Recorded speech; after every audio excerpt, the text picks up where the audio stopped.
আপনি কবে থেকে আসছেন? কেন ধরে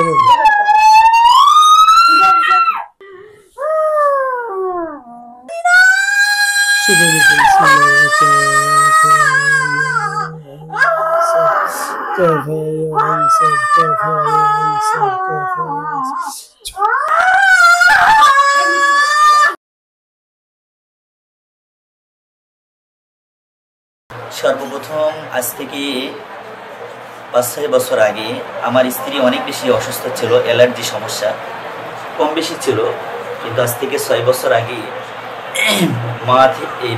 পা থেকে মাথা পর্যন্ত শত শত নয়, হাজার হাজার নয়, লক্ষ লক্ষ অ্যালার্জির মতো ছোট ছোট পুরা শরীরে ভরা ছিল। আমি বড় পেরেশান হলাম, অনেক ডাক্তার দেখালাম, কিন্তু তেমন কোনো উন্নতি হলো না।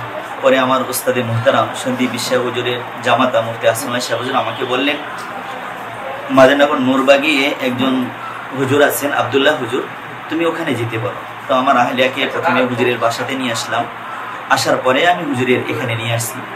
এরপরে আলহামদুলিল্লাহ আমি কোরআনে যেটা পড়েছি, হাদিসে যেটা পেয়েছি, যেমন আল্লাহ তাআলা কোরআনের মধ্যে বলেন, ওয়ানুনাজ্জিলু মিনাল কোরআনি মা হুয়া শিফা ওয়া রাহমাতুল লিল মুমিনিন, আমি কোরআন থেকে যা অবতীর্ণ করেছি মুমিনদের জন্য সেটা শিফা এবং রহমত।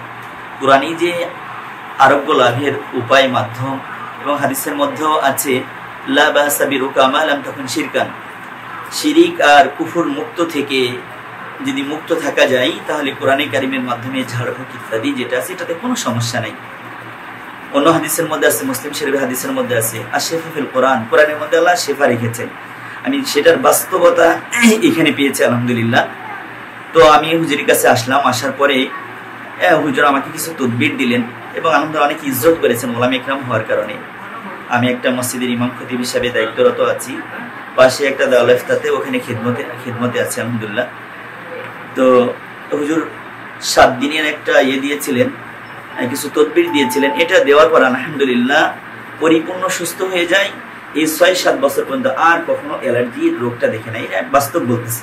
এখানে আমার হুজুরের সাথে কোনো নাই। এরপরে আমার আরেকটা সমস্যা আমি নিজেই দেখেছি, আমার বড় ছেলেটা হওয়ার পরে এরপর আমার 4-4টা বাচ্চা নষ্ট হয়, কখনো 4 মাস, কখনো 5 মাসের মতো। আমি বড় পেরেশান হই। এরপরে আমার স্ত্রী বলতেছে একটু হুজুরের কাছে যাওয়া দরকার, হুজুরের কাছে যায় না একটু। এরপরে আমি আবার হুজুরের শরণাপন্ন হয়ে হুজুরের কাছে আসি, আমি সব খুলে বলি। এরপর আল্লাহ হুজুর তদবির দিয়েছেন। এরপরে আল্লাহ তাআলা আমাকে একটা সন্তান দান করেছেন। ছেলেটার বয়স এখন 2 বছর। কয়েকদিন আগে আমি আমাদের ইঞ্জিনিয়ার সাহেব, আমি যে মসজিদে দায়িত্বরত আছি, সেই ইঞ্জিনিয়ার সাহেবের ভাতিজা জিন্নাতের আসর ইত্যাদি এই ধরনের আমি শুনেছি, বহু টাকা খরচ করেছে। এরপর আমাকে যখন জানাইছে আমি এখানে আনছি, আনার পরে আলহামদুলিল্লাহ আল্লাহ তাআলা শেফা দান করেছেন। এই জন্য এখানে যে কোরআনিক শেফা, আর এখানে অন্যতম আরেকটা বিষয় যেটা আমার ভালো লাগে, মা বোন সম্পূর্ণ পর্দার সাথে মাহরম পুরুষ নিয়ে আসবেন, এটা আমার অনেক ভালো লেগেছে। একজন আলেমে দিন ইসলামের একটা বিধান যে তিনি এখানে বাস্তবায়ন করতেছেন, এটাও আমার কাছে অনেক ভালো লেগেছে। তাছাড়া তিনার যে কোরআনিক যে শিফা, যে তাদবিরটা দিয়ে থাকেন, আমি আমার নিজের পরিবারেই এর বাস্তবায়ন দেখেছি, ফল পেয়েছি, যার কারণে হুজুরের প্রতি আস্থা, ভালোবাসা, শ্রদ্ধা আমার দিলে অনেক বেশি।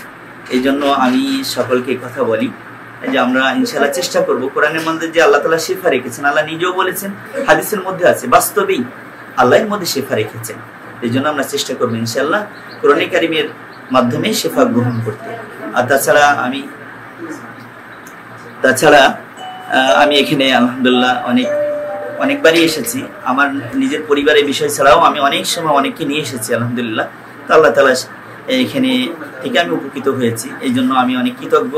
হুজুরকেও কৃতজ্ঞতা জানাই। আর তিনি যে এইভাবে কোরআনে কারিমের মাধ্যমে একটা চিকিৎসার ব্যবস্থা গ্রহণ করেছেন, যেটা আমাদের শরীয়তে ইসলামের মধ্যে আছে, সম্পূর্ণ খাস পর্দার সাথে এবং সুন্দর ব্যবস্থাপনার সাথে, এই জন্য আলহামদুলিল্লাহ আমি এখানকার এই আয়োজনটাকে অন্তর থেকে স্বাগত জানাই এবং কৃতজ্ঞতা আদায় করি। এখানে যারা দায়িত্বরত আছেন তাদের জন্য দোয়া করি, হুজুরের জন্য দোয়া করি, আল্লাহ তাআলা যেন হুজুরের নেক ছায়াকে আমাদের জন্য দীর্ঘ রাখেন, মানুষ যেন আরো বেশি থেকে বেশি এখানে সেবা নিতে পারে, মানুষ যেন উপকৃত হতে পারে, এই আশা ব্যক্ত করেই আমি আমার কথা শেষ করতেছি। আসসালামু আলাইকুম।